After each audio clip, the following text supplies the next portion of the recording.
Terima kasih Tuhan buat ibadah hari ini. Kami sudah sediakan waktu dan siapkan hati. Bahkan kami sungguh hadir di tempat ini, beribadah berbakti kepada Tuhan. Kami sudah memuji, menyembah-Mu, menyanyikan mazmur puji-pujian kami. Kiranya semua itu menyenangkan hati-Mu Tuhan. Dan sekarang Bapa, kami rindukan Tuhan berbicara bagi kami melalui firman-Mu. Sampaikan isi hati-Mu bagi kami, ajari kami terus Tuhan, nasihati kami, teguhkan, kuatkan kami dalam dunia yang sesak ini Bapa. Dan biar firman-Mu juga yang menerangi jalan kami di tengah dunia yang penuh dengan kegelapan ini, supaya kami tahu kemana kami harus berjalan, supaya hidup kami makin hari makin berkenan kepada Tuhan. Biar kehadiran kami di tempat ini tidak sia-sia, tapi nanti ketika kami pulang dari tempat ini, kami sungguh pulang dengan menerima berkat dari Tuhan. Berbicaralah Tuhan, berkata-katalah, bahkan bekerjalah dalam hidup kami masing-masing. Kami siap diberkati, di dalam nama Tuhan kami Yesus Kristus kami berdoa dan bersyukur. Haleluya. Sama-sama kita berkata amin. Berikan tepuk tangan dulu buat Tuhan Yesus saudara, dan silakan duduk semuanya. Puji Tuhan saudaraku, selamat pagi bagi kita semuanya. Shalom. Sekali lagi shalom. Haleluya. Puji nama Tuhan. Kita yang hadir di sini semuanya sehat. Kalau Tuhan beri kesehatan, biar semua kita tetap bersemangat. Amin. Coba dulu lihat samping kanan kirimu. Coba lirik dulu samping kanan kirimu. Coba tanya, masih semangat enggak? Masih ya? Wih, mantap. Iya, masih. Pak Hendro, selamat bergabung kembali. Iya, haleluya. Cieni juga baru datang kedua kali lagi nih setelah pandemi. Thank you buat kehadirannya Ci. Oke, saudara, kita siap dengar firman Tuhan ya. Oke, seperti yang sudah di-share di grup WA maupun secara di Japri, saudaraku, hari ini judul firman Tuhan yang akan kita renungkan bersama, yang akan kita sharingkan adalah membalas kebaikan Tuhan. Oke, tapi karena saya ngomong soal WA, ada ibu kita juga, teman kita, saudara kita yang baru juga bergabung di gereja ini. Kalau nggak salah ini yang ketiga ya Bu ya? Ketiga apa keempat ya? Ketiga ya? Oke, selamat datang ya. Karena ibu buru-buru pulang, jadi kita belum sempat ngobrol sih. Jadi saya juga belum dapat nomor ibu dan belum bisa WA aktivitas gereja kita. Dengan ibu siapa Mam? Ya? Ana. Oh iya, welcome ya Ibu Ana ya. Walaupun kita baru ketiga kali ketemu, tapi jangan asing, jangan merasa sungkan. Karena walau gimana pun kita saudara dalam Tuhan. Kita sama-sama anaknya Tuhan Yesus Kristus. Berarti kalau kita sama-sama anak, berarti kita semua sama-sama saudara. Oke ya. Nanti kalau boleh saya minta nomor WA-nya ya. Ya oke, baik. Membalas kebaikan Tuhan saudara. Hari ini saya sampaikan tentang membalas kebaikan Tuhan. Oke, saya sudah khotbahkan ini di gereja pusat kita. Dan hari ini saya tergerak untuk sampaikan ini di gereja kita di tempat ini, di Taman Surya 5. Membalas kebaikan Tuhan. Oke, dari kalimat membalas kebaikan Tuhan, yang pertama yang harus kita renungkan bersama adalah tentang kebaikan Tuhan itu sendiri. Saudaraku, sebagai hamba Tuhan, saya mau katakan kepada kita bahwa Tuhan kita, Tuhan Yesus itu adalah Tuhan yang baik. Dia Tuhan yang sangat baik, teramat baik, dan kebaikannya luar biasa, tidak terjangkau oleh pikiran kita. Amin saudara. Ini harus kita pahami dulu. Tuhan yang kita sembah itu adalah Tuhan yang baik, bahkan sangat baik saudara. Kebaikan Tuhan itu terbukti dari berbagai hal dalam perjalanan kehidupan kita. Ketika kita tidak punya siapa-siapa, Tuhan selalu ada bagi kita. Ketika kita ada di dalam kondisi yang paling buruk sekalipun, di sana pun Tuhan ada bagi kita. Dia menemani, menyertai kita, bahkan dia menolong kita ketika kita menghadapi segala situasi kehidupan kita itu. Memang saudaraku, sering kita tidak sadari itu. Sering kita berkata, Tuhan engkau di mana? Tuhan engkau kok jauh? Aku sudah berdoa, aku sudah beribadah, tapi kok seolah-olah tidak ada pertolongan. Kok seolah-olah Tuhan diam. Nah saudaraku, yang pertama saya mau kasih tahu bahwa bukan berarti Tuhan Yesus itu enggak baik. Dia tetap Tuhan yang baik. Kalau kita sudah berdoa sekali, 2 kali, 3 kali, sebulan, 6 bulan, setahun, 3 tahun belum dikabulkan, bukan berarti Tuhan enggak baik. Kalau sampai hari ini masalah saudara belum ada solusi, udah berdoa berkali-kali, udah berdoa banyak, udah berdoa sering, tapi kok belum ada solusi, bukan berarti Tuhan Yesus enggak baik. Tuhan Yesus itu tetap baik, sangat baik. Terus kenapa Pak Pendeta kok doa saya belum dijawab, masalah saya belum ada solusinya? Udah lama loh saya berdoanya. Saudaraku yang dikasihi Tuhan, kalau doa kita enggak dijawab, masalah kita belum ditolong Tuhan, terus kita berkata Tuhan enggak baik, sesungguhnya kita sedang memakai kacamata kita sendiri. Kita sedang memakai kacamata kita melihat situasi yang terjadi itu. Menurut kacamata kita, wah Tuhan enggak baik. Buktinya apa? Aku sudah berdoa sering, banyak, lama, belum dijawab tuh. Masalahku banyak, udah berdoa lama, udah berpuasa, tapi belum ditolong, belum ada solusi. Kalau kita lihat dari kacamata kita itu, maka kesimpulannya yaitu kesimpulan yang sudah kita ucapkan itu. Tapi coba belajar memakai kacamatanya Tuhan. Kalau kita belajar melihat dari kacamatanya Tuhan, artinya kita harus juga bertanya kepada Tuhan. Kenapa Bapak? Tuhan kenapa kok doaku belum dijawab? Kok masalah-masalahku belum ada solusi sampai hari ini? Atau pertanyaannya bisa juga dirubah. Tuhan mau apa dari masalah ini? Tuhan mau apa sebenarnya? Karena seringkali saudaraku, Tuhan gak dengar doa kita, Tuhan belum tolong masalah persoalan kita itu karena ada maksud dan rencana Tuhan. Betul saudara? Ada maksud dan rencana Tuhan yang kita gak tahu, yang kita gak mengerti saat ini kenapa Tuhan bermaksud begitu.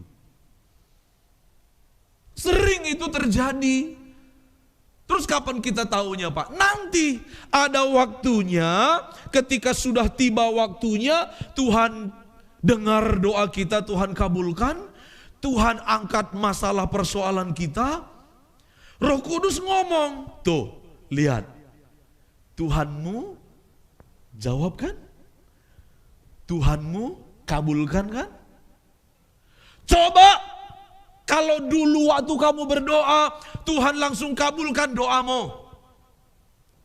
Kamu jangan-jangan sombong. Jangan-jangan udah gak ke gereja lagi. Jangan-jangan kamu gak mau berdoa. Tapi coba, ketika doamu lama dikabulkan Tuhan, kamu jadi rajin berdoa kan? Rajin ke gereja kan? Oh, itu tuh maksud Tuhan. Nah baru nanti kita mengerti. Sekarang sebelum itu terjadi kita memang gak mengerti. Jangan paksakan setiap hari memakai kacamata kita saudara. Belajar juga memakai kacamatanya Tuhan. Ya kan? Saya usia 40 masih muda ya, masih muda dong 40 mah. Tapi saudaraku deket begini ya baca Alkitab udah buyar. Udah buyar. Kalau dipaksa sih bisa, tapi dia udah pecah, huruf demi huruf itu udah nyambung gitu. Tapi kalau saya coba pakai kacamata plus one, ya kan, just, terang sekali. Nah, sama dengan kehidupan ini, saudara. Jangan fokus, jangan berpatokan hanya pada kacamata kita. Cara pandang kita terhadap situasi kehidupan kita. Tapi belajar dari melihat segala sesuatu dari cara pandang Tuhan. Itu sebabnya saya katakan kalaupun doa kita belum dikabulkan, masalah kita belum diangkat, Tuhan Yesus tetap baik. Karena ternyata Tuhan Yesus lakukan itu karena ada maksudnya yang juga yang baik bagi kita. Cuman sekarang kita belum tahu. Tapi suatu ketika saya yakin, saya juga mau meyakinkan saudara. Saudara suatu saat pasti tahu apa maksud Tuhan dari semuanya itu. Tuhan Yesus tetap baik. Paling tidak saudara, ketika kita menghadapi masalah persoalan dalam kehidupan kita, Tuhan beri kita kekuatan menghadapinya. Tuhan kasih kita kekuatan. Coba, berapa di antara kita yang pernah berpikir begini? Kemarin masalah gue berat banget. Sepertinya solusi gak ada, jauh. Tapi kok akhirnya gue bisa lewatin juga ya? Tapi kok bisa lewat juga? Jangan bilang itu kebetulan saudara. Itu karena Tuhan yang beri kekuatan kepada kita. Tuhan yang mampukan kita melewati semuanya. Walaupun dari 10 doa kita belum dikabulkan 9, tapi yang satu kekuatannya diberikan kepada kita. Dan kalau kita ada sampai hari ini itu karena Tuhan. Amin. Tuhan baik saudara. Aduh. Kemudian yang kedua, kebaikan Tuhan yang sangat terbukti bagi kita ketika dia mati di atas kayu salib menebus dosa-dosa kita. Itu bukti yang otentik, yang tidak bisa disangkal, yang tidak bisa dibantah bahwa Tuhan Yesus baik bagi kita semuanya. Di Alkitab tidak ada kalimat peristiwa manusia meminta keselamatan kepada Allah Bapa, baru setelah itu Bapa berkata, oke, kalau begitu aku turunkan putra tunggalku untuk menebus dosa kamu. Tidak ada. Kronologinya gak begitu. Manusia ditulis di Alkitab itu dengan jelas, makin hari makin jahat, makin hari makin bobrok, makin hari makin buruk, tidak peduli Tuhan, tidak menghormati Tuhan. Salah satu kejadiannya ketika Tuhan marah waktu peristiwa air bah saudara, zaman Nuh. Karena saking Tuhan keselnya, kecewanya kepada manusia, dia datangkan air bah, semua mati kecuali Nuh dan keluarganya. Nah, kronologi yang benar itu manusia makin jahat. Yang pikirkan keselamatan manusia itu bukan manusianya, tapi Tuhan. Tuhan yang melihat, aduh ini manusia makin hari makin kacau, makin jahat. Kalau begini, ini mereka semua masuk neraka ini. Mereka akan dihukum selama-lamanya. Tuhan yang mikir itu saudara, dan Tuhan juga yang punya ide. Aku harus menyelamatkan manusia. Aku harus menyelamatkan mereka supaya ketika mereka mati nanti mereka punya kesempatan untuk ke sorga, untuk diselamatkan. Keselamatan itu bukan karena request atau permintaan manusia. Itu inisiatif Allah, itu ide Allah untuk kita orang-orang yang jahat dan berdosa ini. Dan terbukti saudara, dia mati, Tuhan Yesus mati di atas kayu salib untuk menyelamatkan kita semuanya. Itu bukti cintanya. Kalau dia lihat kita, Tuhan Yesus lihat kejahatan kita. Kornel, masa gua mau mati buat dia? Belagunya, jahatnya begitu, liciknya begitu, misalnya kan. Gua mau mati buat Hendro. Enak aja lu. Jahat begitu. Ini misal ya, contoh ya. Pak Hendro sih gak jahat, apalagi saya, saudara. Tapi kalau Tuhan lihat seperti itu, udah diberkati, udah dipelihara dengan sempurna, tapi melawan Tuhan. Dinasehati gak mau nurut, diajar gak mau. Gua mau mati buat lu. Bodoh amat, pret, gitu. Kalau Tuhan mau lihat kita, seperti kita melihat diri kita. Tapi Tuhan kan gak begitu, saudara. Sebesar apapun kejahatan kita, sejahat, seburuk apapun kita, Yesus sudah mati. Bukan akan loh, bukan akan. Sudah mati untuk menyelamatkan kita semua. Waduh, itu bukti bahwa Tuhan Yesus itu baik bagi kita. Amin. Dan di kitab Roma ditulis, saudara, kalau anaknya aja diberikan kepada kalian, masa yang lain gak diberi? Yang tadi itu doa mengenai solusi masalah, doa mengenai kesehatan rumah tangga, pekerjaan dan seterusnya. Kalau putranya aja diberi, masa solusi gak diberi? Pasti diberi. Tapi kita harus sabar tunggu waktunya Tuhan. Karena Tuhan yang paling tahu kapan waktu yang paling tepat untuk mengabulkan doa kita. Amin. Saudara percaya Yesus, Tuhan kita Yesus Kristus baik? Aduh, saudara, tulis dalam loh hatimu, saudara.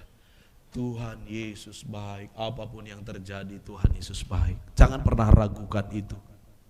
Saya sebagai hambanya, saudaraku, ajar kita, ingatkan kita, jangan pernah ragukan kebaikan Tuhan.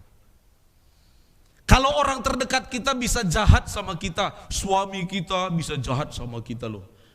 Bisa, tapi suami di sini sih baik-baik. Istri kita bisa jahat loh. Anak-anak yang engkau lahirkan, Bu, bisa berbuat jahat kepadamu. Orang tua aja banyak yang jahat kepada anaknya. Coba kita lihat di berita, geleng-geleng kepala enggak? Gara-gara anaknya minta HP, mamanya enggak mau kasih, mamanya dibunuh. Gara-gara seorang bapak lihat HP, nonton video porno, lihat anaknya, dia birahinya naik, anaknya diperkosa. Kemarin kembar ya, anak gadisnya kembar, dua-duanya diperkosa. Temannya datang ke rumah, diperkosa juga. Terakhir kejadian apa kemarin, Ma? Ada peristiwa satu lagi terakhir kemarin. Ada yang kasih tahu saya cek di berita memang benar ada. Aduh. Suami jarang pulang, terus istri bunuh anak. Suami yang jarang pulang, anaknya dibunuh. Kesel sama suami, anak dibunuh. Wah, itu kalau suami pulang, suaminya juga dibunuh tuh. Siapa di sini suami yang jarang pulang?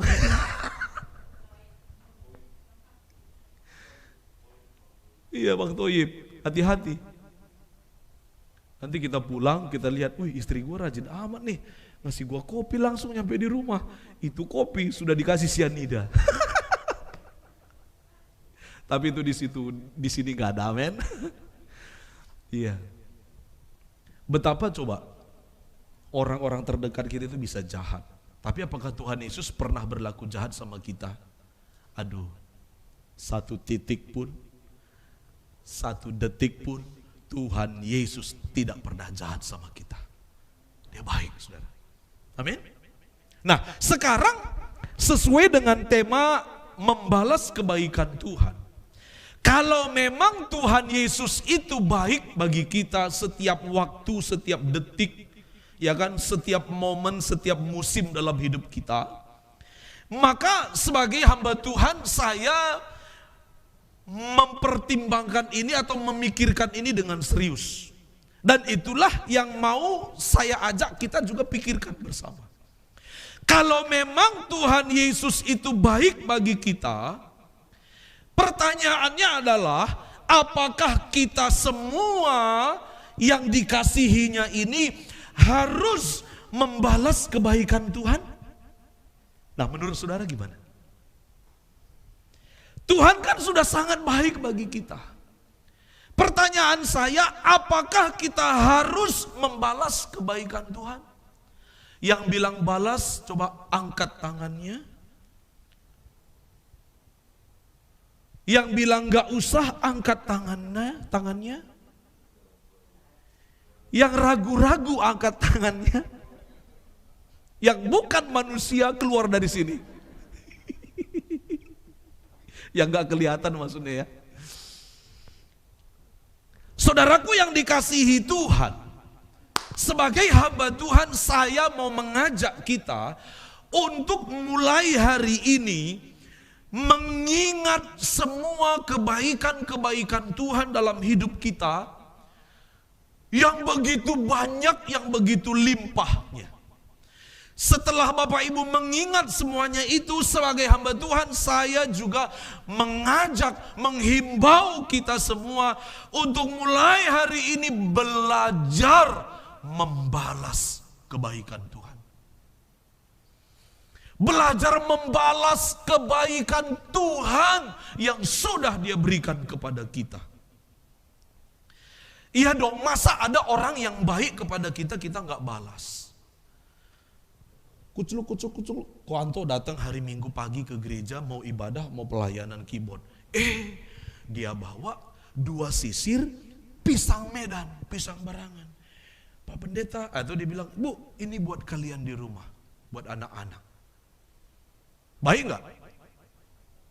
Baik dong. Sudah pernah belum dikasih pisang barangan? Sudah dong. Sudah, ini bukan menyinggung, ini memang fakta kok. Ko Anto bawa pisang ke gereja. Bu, ini buat kalian, buat anak-anak. Oke. Baik nggak? Baik. Terus, masa saya nggak ada kepikiran untuk membalas kebaikannya?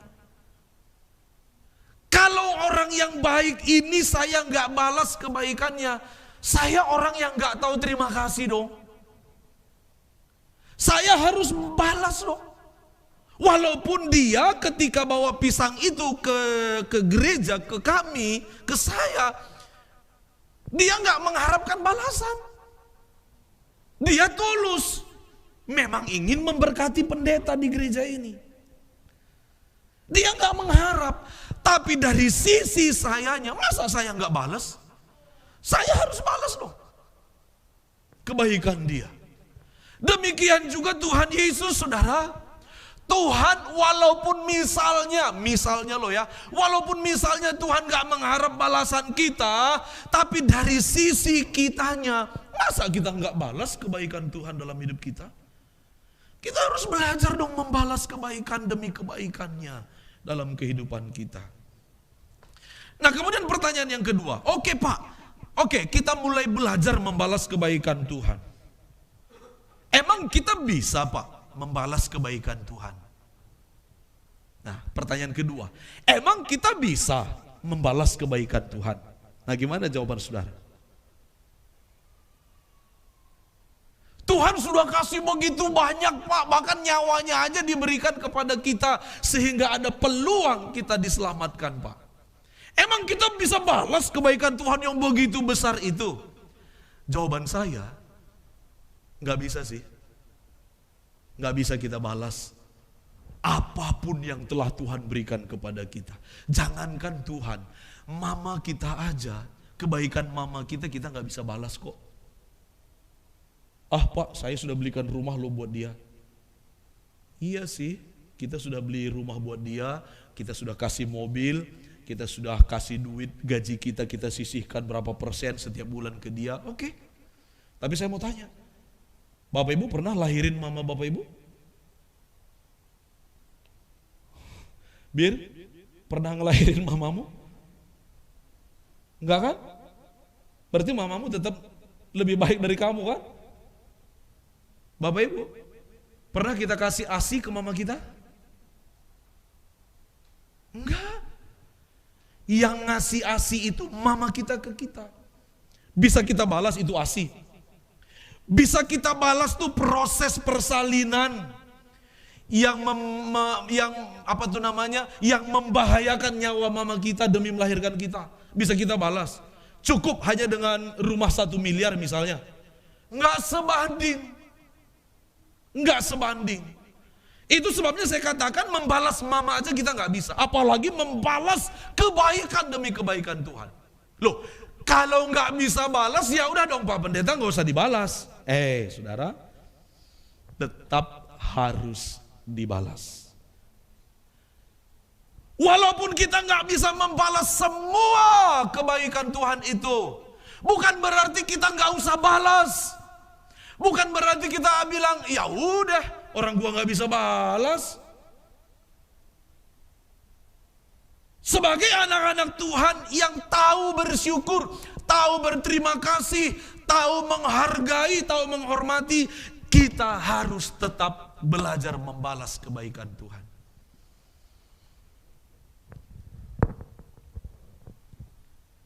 Memang apapun yang kita lakukan kepada Tuhan itu tidak akan setimpal, tidak akan sama, sebanding dengan apa yang Tuhan berikan kepada kita. Amin, saudara? Amin. Bapak Ibu mau kasih apa sama Tuhan? Mau kasih apa untuk membalas kebaikan Tuhan?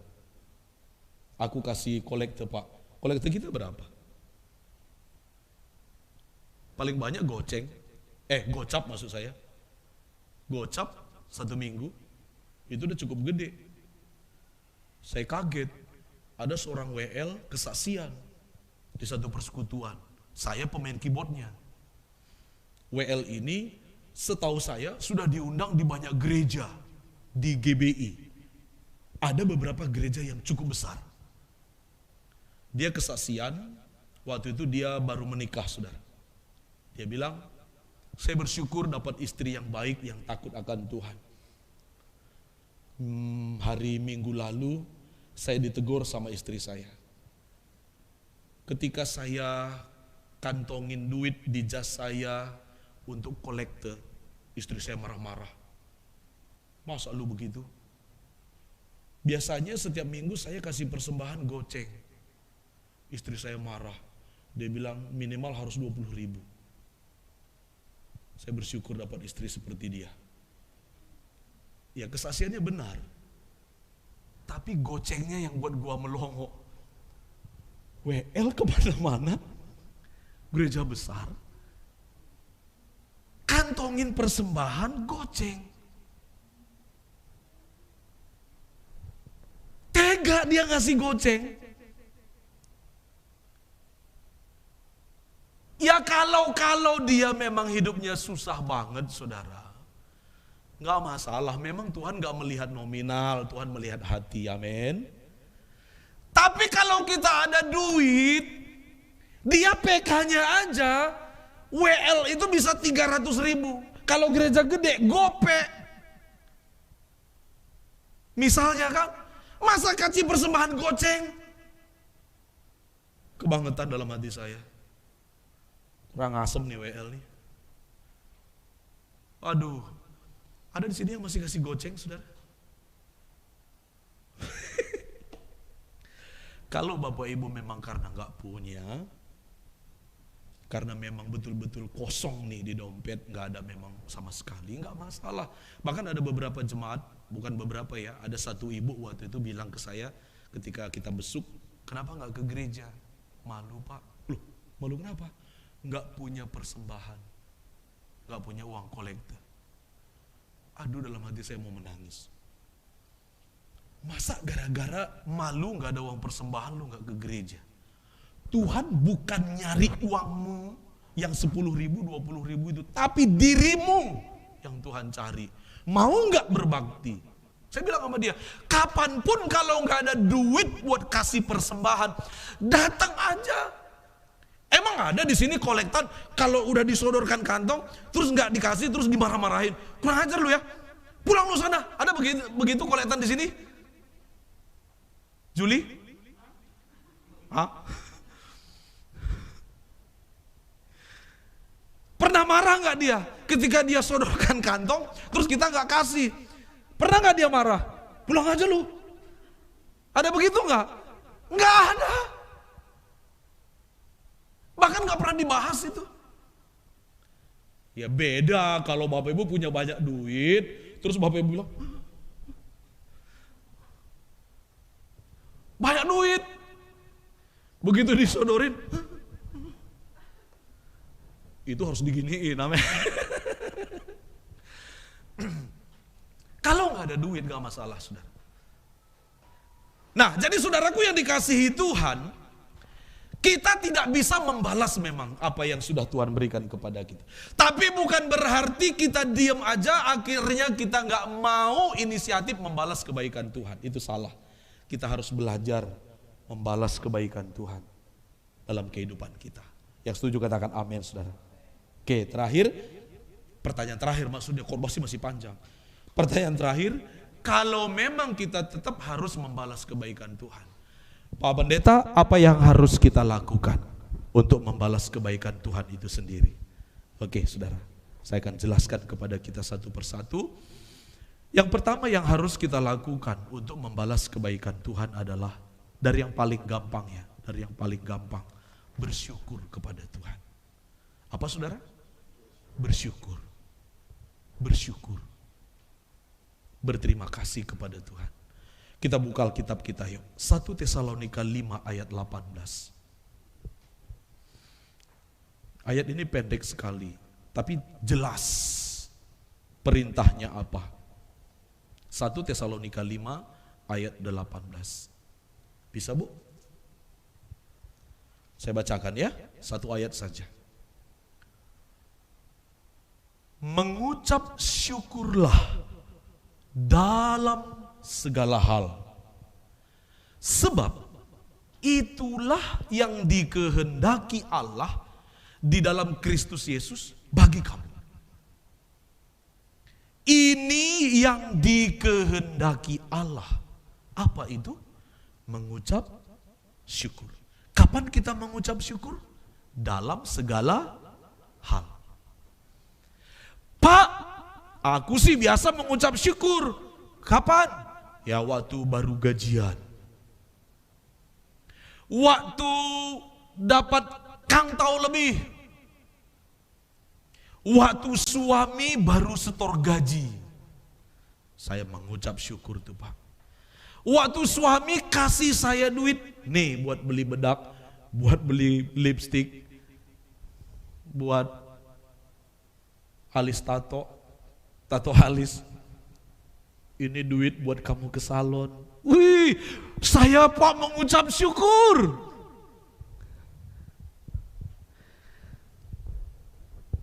Tapi bagaimana ketika suami pulang ke rumah dan dia bilang, gak ada duit. Pak, susah mengucap syukur. Jangankan mengucap syukur, ngelihat mukanya aja gue udah gak mau. Alkitab ajarkan saudaraku bersyukur itu dalam segala hal. Artinya apapun yang terjadi dalam hidup kita ini, apapun kondisi kita, kita harus belajar bilang thank you, bilang terima kasih sama Tuhan. Kenapa? Tuhan yang mau. Itu yang Tuhan kehendaki bagi kita. Yang kedua, kenapa kita mengucap syukur? Karena waktu kita mengucap syukur Bapak Ibu, artinya kita sedang menghormati keputusan Tuhan. Hari ini Tuhan berkati kita. Ketika kita bilang terima kasih Tuhan untuk berkat-Mu, artinya kita menghormati berkat Tuhan itu. Betul? Nah sekarang kondisinya berubah. Tuhan belum memberkati kita, belum mendengar doa kita, belum mengangkat masalah kita. Tapi kita tetap bilang terima kasih Tuhan untuk masalah ini. Itu juga artinya kita sedang menghargai, menghormati keputusan Tuhan dalam hidup kita. Orang yang seperti ini yang menyenangkan hati Tuhan. Kalau kita bisa bilang thank you, kalau kita diberkati, Tuhan tolong kita, Tuhan kabulkan doa kita, Tuhan lihat juga, biasa. Ya pantes lu bersyukur, orang barusan gua berkatin lu. Tapi ketika ada orang yang belum diberkati, doanya belum dikabulkan, tapi dia bersujud, dia bilang sama Tuhan, Tuhan terima kasih. Kalaupun aku belum diberkati, tapi aku masih sehat. Istri anak-anakku sehat. Terima kasih. Tuhan lihat saudara, gua belum kabulkan doanya, tapi dia udah bilang thank you. Hati Tuhan, tanda kutip, berbunga-bunga melihat anaknya seperti ini, saudara. Itu sebabnya Alkitab ajarkan mengucap syukur dalam segala hal. Yang ketiga, kenapa kita mengucap syukur dalam segala hal? Karena tadi seperti saya katakan tadi di awal, walaupun kacamata kita melihat belum ada jawaban, belum ada solusi, tapi dari kacamata Tuhan, apa yang Tuhan izinkan terjadi itu tetap yang terbaik, saudara. Itu sebabnya kita harus mengucap syukur. Walaupun kita belum mengerti maksud Tuhan apa, walaupun kita belum tahu tujuan Tuhan mengizinkan masalah itu apa, kita belajar mengucap syukur. Karena kita tahu, iman kita berkata, di balik masalah itu Tuhan pasti merencanakan yang baik, yang indah dalam hidupku. Bisa tepuk tangan buat Tuhan Yesus, saudara? Ketika kita bilang thank you Jesus dalam segala keadaan, itu menyenangkan hati Tuhan. Artinya kita sedang belajar membalas kebaikan Tuhan. Amin. Ayo saudara, belajarlah untuk sering-sering bersyukur kepada Tuhan. Sering-sering bilang thank you sama Tuhan. Jangan tiap hari mencurigai Tuhan. Jangan tiap hari meragukan Tuhan. Tuhan itu gak kurang pintar mendengar doa kita, mengabulkan permintaan kita. Dia bukan gak pintar, gak kurang pintar. Kita gak perlu nasihati Tuhan. Tuhan hari ini lu harus dengar doa gue ya. Apalagi sampai kita ancam begitu. Siapa kita? Tuhan terlalu hebat, bahkan dia terlalu mampu untuk membuat segala sesuatu demi kebaikan kita. Kita gak usah curigai Tuhan, belajar. Makasih Tuhan. Thank you Jesus. Amin saudara. Makanya ada lagu saudara. Banyak yang telah kau buat di dalam hidupku.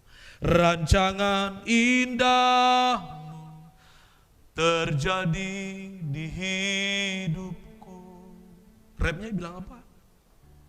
Ku bersyukur Bapa.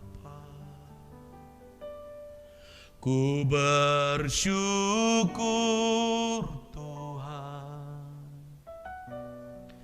buat kasih setiap di dalam hidupku. Ku bersyukur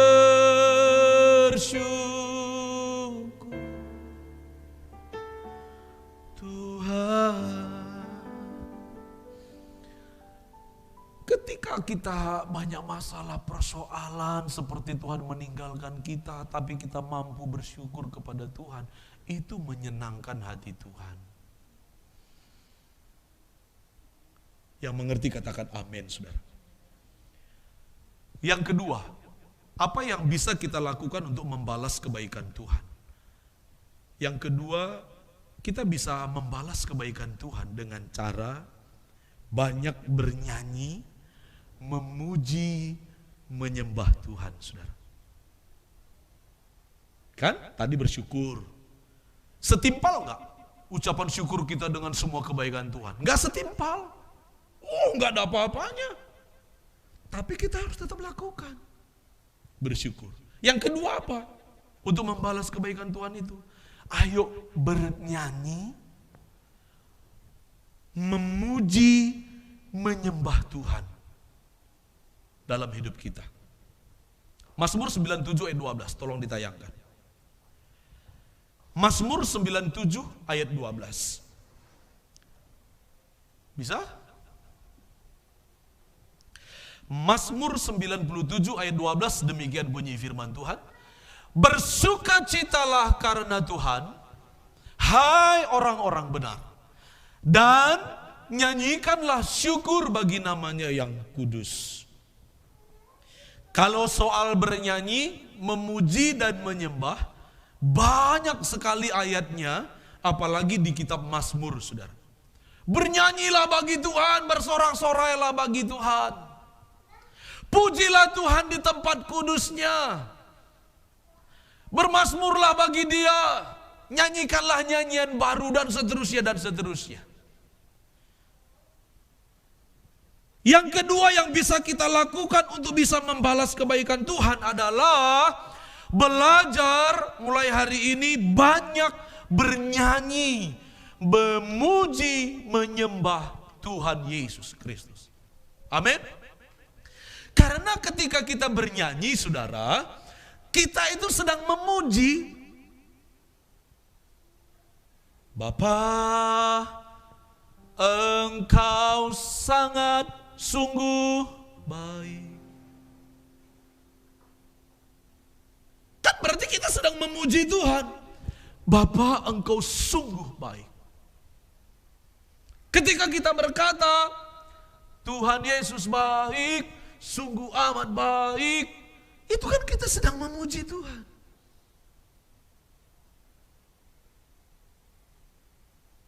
Makanya saudaraku, ketika ada waktu dimanapun kita berada, di rumah kita, entah dimanapun kita berada, ayo mulai hari ini isi hidupmu dengan bersyukur dan bernyanyi memuji Tuhan. Katakan amin.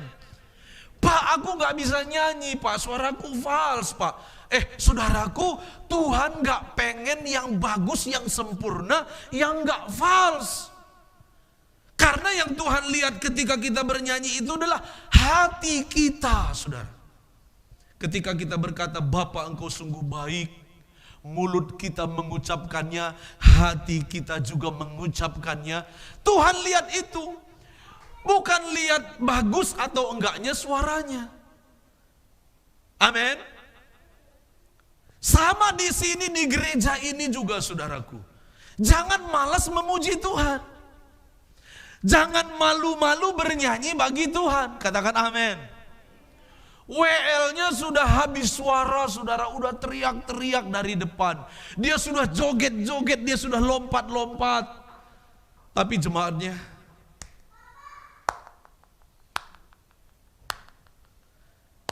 nggak nyanyi loh, cuman gini. Lihat kiri, lihat kanan,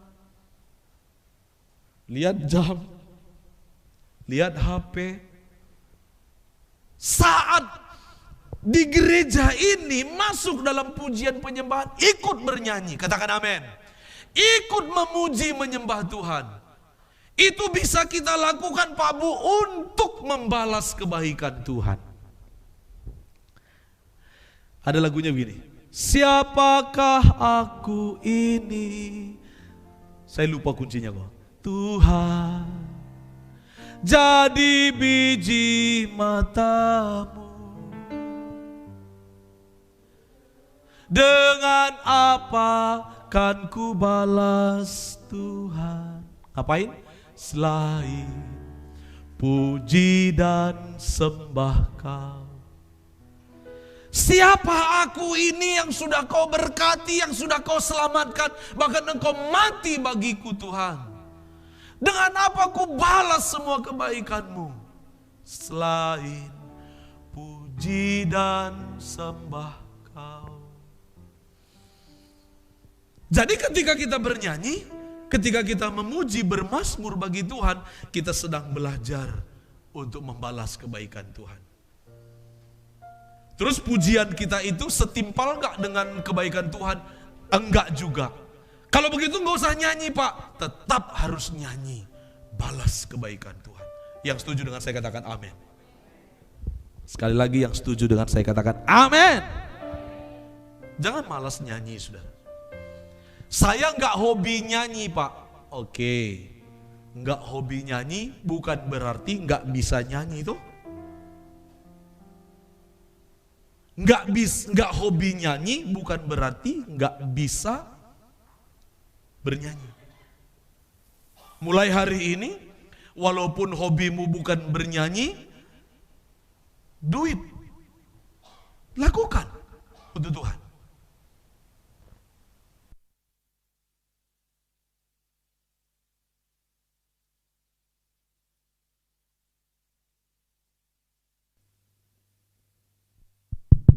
Cek, oke.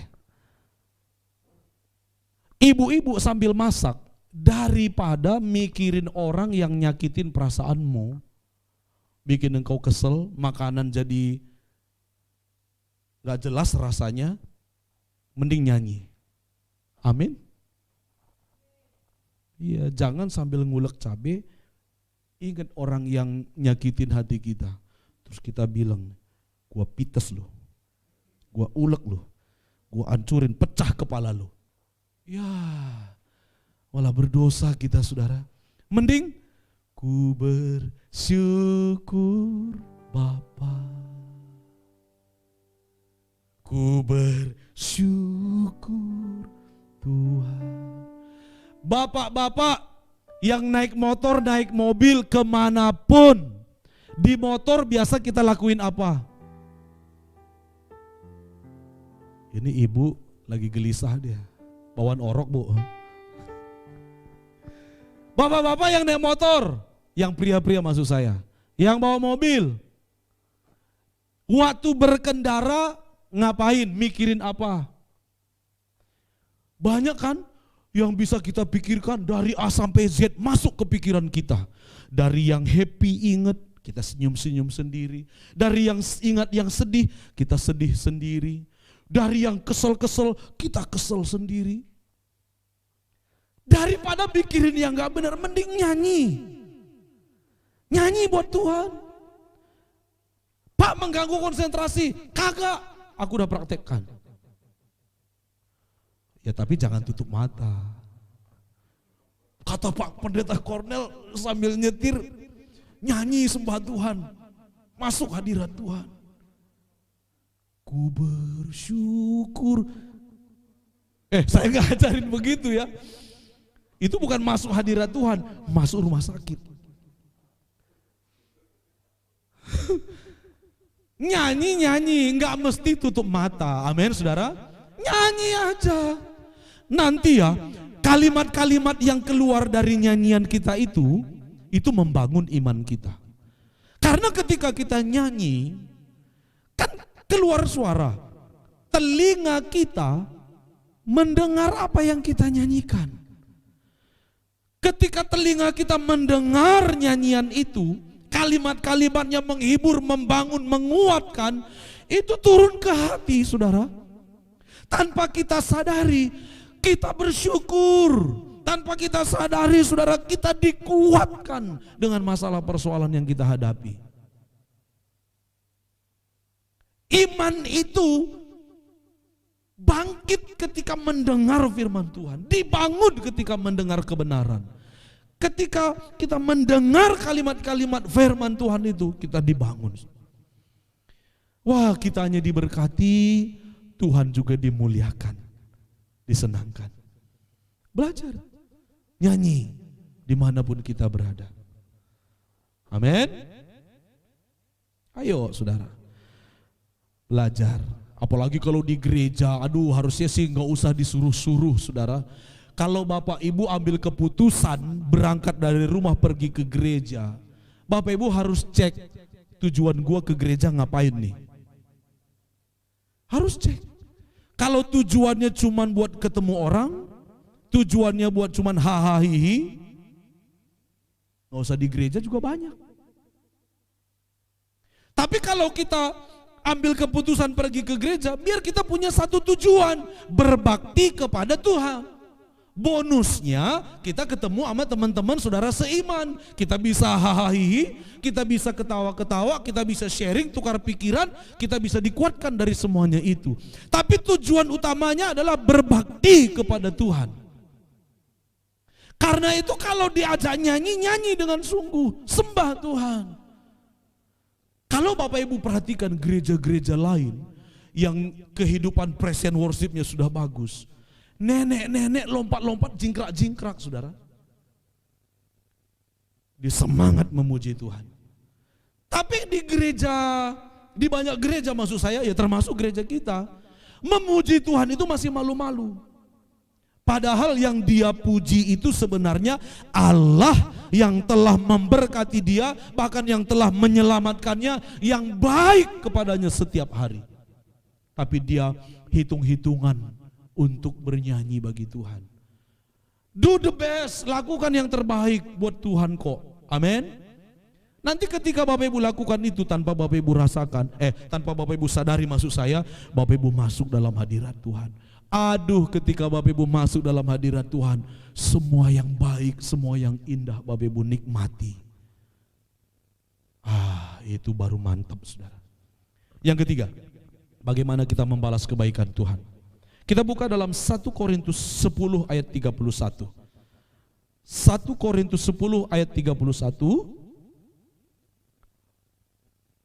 Yang ketiga yang bisa kita lakukan untuk membalas kebaikan Tuhan adalah, aku menjawab, jika engkau makan atau jika engkau minum, atau jika engkau melakukan sesuatu yang lain, lakukanlah semuanya itu untuk kemuliaan Allah.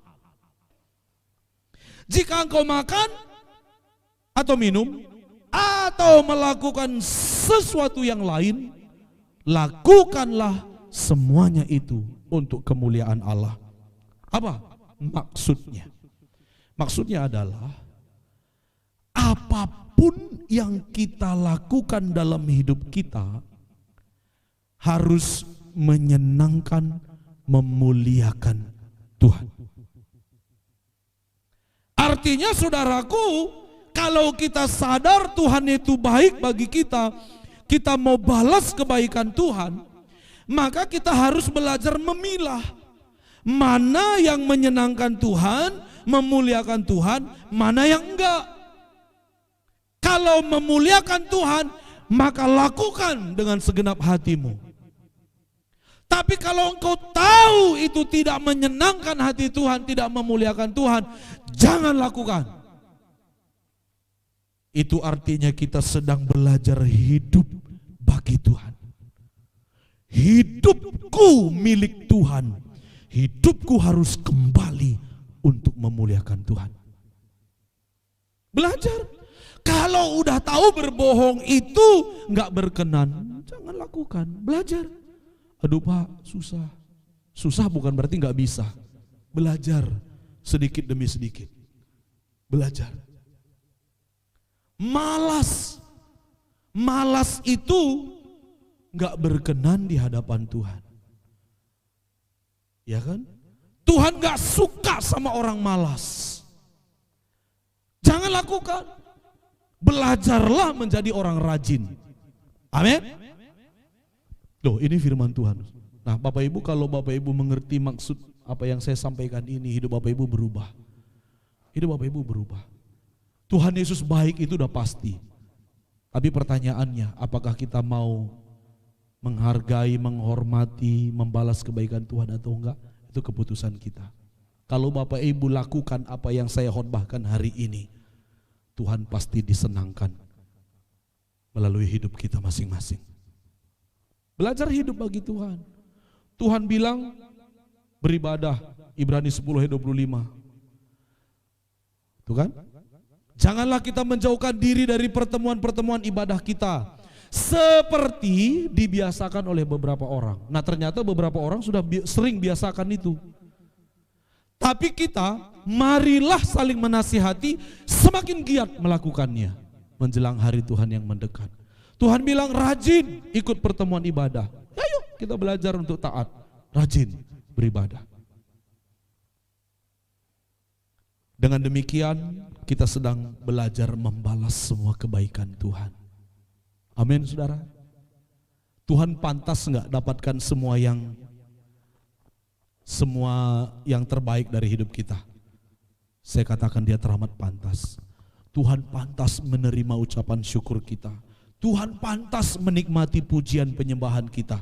Tuhan juga pantas menikmati kehidupan kita hari lepas hari yang terus belajar hidup baginya. Karena itu saudaraku, sebagai hamba Tuhan di gereja ini, saya mengajak kita semua, ayo belajar mulai hari ini membalas kebaikan Tuhan. Dari yang paling gampang, bersyukur, memuji Tuhan, menyembah Tuhan, bermazmur bagi Tuhan. Ya kan? Berhubungan dengan tema kita tahun ini Jemaat Taman Surya diminta, dihimbau, digumuli, didoakan supaya semua memiliki hubungan yang intim dengan Tuhan. Gereja hanya bisa menyampaikan kebenaran, gereja hanya bisa mengajak saudara, gereja hanya bisa memotivasi saudara. Keputusannya ada di tangan Bapak Ibu semuanya. Belajar saudara. Satu saat ketika Bapak Ibu terus bernyanyi menyembah Tuhan, Bapak Ibu rasakan hadiratnya. Tanpa terasa kok seperti merinding. Kok hati dipenuhi damai sejahtera. Kok air mata saya menetes mengalir. Itu lawatan Tuhan turun atas saudara. Dan kalau itu terjadi terus menerus, Bapak Ibu terus memuji menyembah Dia, terus masuk dalam hadiratnya. Nanti Bapak Ibu tanpa terasa memiliki hubungan yang intim dengan Tuhan. Hubungan yang karib dengan Tuhan. Kalau orang yang karib dengan Tuhan, indahnya itu luar biasa loh. Alkitab berkata Tuhan bergaul karib dengan orang-orang yang mengasihi Dia. Perjanjiannya diberitahukannya kepadanya. Apa yang terjadi di depan, Tuhan bisa kasih tahu. Bahkan saudara, orang yang intim dengan Tuhan akan gampang menerima arahan Tuhan. Tuhan bilang hari ini kamu jangan lewat jalan ini, tapi jalan itu kedengaran jelas saudara. Aduh, ada tuntunan Tuhan. Ya udah, hari ini aku lewat jalan itu. Ternyata kita tahu di jalan ini macetnya parah luar biasa. Tapi Tuhan arahkan kita melalui jalan ini. Arahan Tuhan itu jelas. Karena kita intim sama Tuhan, kita bisa dengar arahan itu saudara. Kita bisa dengar. Kita bisa dengar, Tuhan ngomong, Tuhan bicara. Tapi itu hanya terjadi kalau kita intim sama Tuhan. Bukan berarti Tuhan gak ngomong loh, Tuhan itu ngomong selalu. Tapi karena kita gak intim, kita gak bisa dengar suara Tuhan, kepekaan kita kurang. Tapi kalau kita intim, kepekaan kita itu mantap, Tuhan ngomong apa kita nangkap. Besok belum terjadi aja, kita seperti udah tahu. Kayak hati kita nggak tenang seperti ada yang sesuatu yang akan terjadi. Ketika kita berdoa lebih jelas, jangan-jangan besok ini nih. Kayaknya tadi di doa aku nangkap ini. Jangan-jangan begini. Besok benar terjadi saudara. Tuhan udah ngomong kemarin. Ketika Bapak Ibu intim dengan Tuhan, indahnya luar biasa. Oke, karena itu saudaraku, terus nyanyi sembah Tuhan dimanapun kita berada. Apalagi di gereja ini, semangat nyanyi dan sembah Tuhan. Amin saudara. Bapak Ibu diberkati. Yang diberkati cuma angkat tangannya saudara. Oke, puji Tuhan ya. Tuhan berkati. Tepuk tangan buat Tuhan Yesus saudara. Kiranya melalui hidup kita Tuhan Yesus disenangkan. Kita siapkan hati, kita masuk ke perjamuan kudus.